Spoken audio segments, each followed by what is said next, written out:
बिस्मिल्लाहिर्रहमानिर्रहीम। अस्सलाम वालेकुम। आप देख रहे हैं साहिबान न्यूज़ और मैं हूं आपकी मेज़बान नाइला भट्टी। शामिल करेंगे अहम खबर।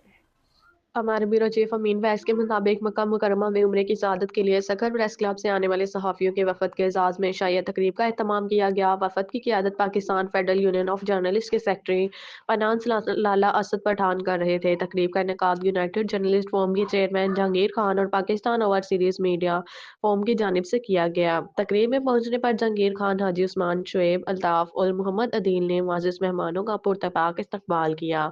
इस्तकबालिया खिताब करते हुए यूनाइटेड जर्नलिस्ट फोरम के चेयरमैन जहांगीर खान ने कहा कि सखर प्रेस क्लब सिंध के अवाम की मौसर आवाज़ है और लाला असद पठान की क़यादत में यह पाकिस्तान का वाहिद प्रेस क्लब है जो हर साल सहाफ़ियों को उम्रे की सआदत के लिए लेकर आता है, जो एक काबिल तहसीन और मिसाली रवायत है। तकरीब से खिताब करते हुए Pakistan federal union of journalist के सेक्रेटरी फनांस लाला असद पठान ने सिंध से आने वाली सहाफ़ियों के शानदार इस्तकबाल पर सऊदी अरब में मुकीम सहाफ़ी बरादरी का ख़ुसूसी शुक्रिया अदा किया।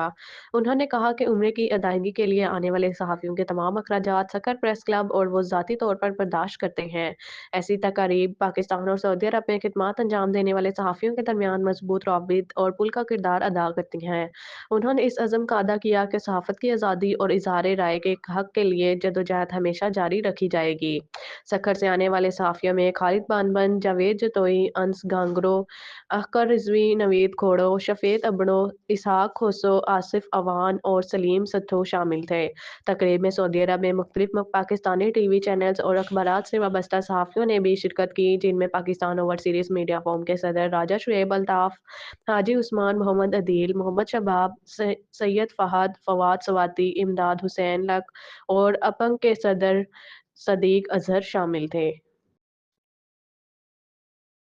अब तक के लिए इतना ही। मजीद खबरों और अपडेट्स के लिए देखते रहें साहिबान न्यूज़। हमारे चैनल को लाइक करें, सब्सक्राइब करें और शेयर करें। जुड़े रहें हमारे साथ और देखते रहें साहिबान न्यूज़।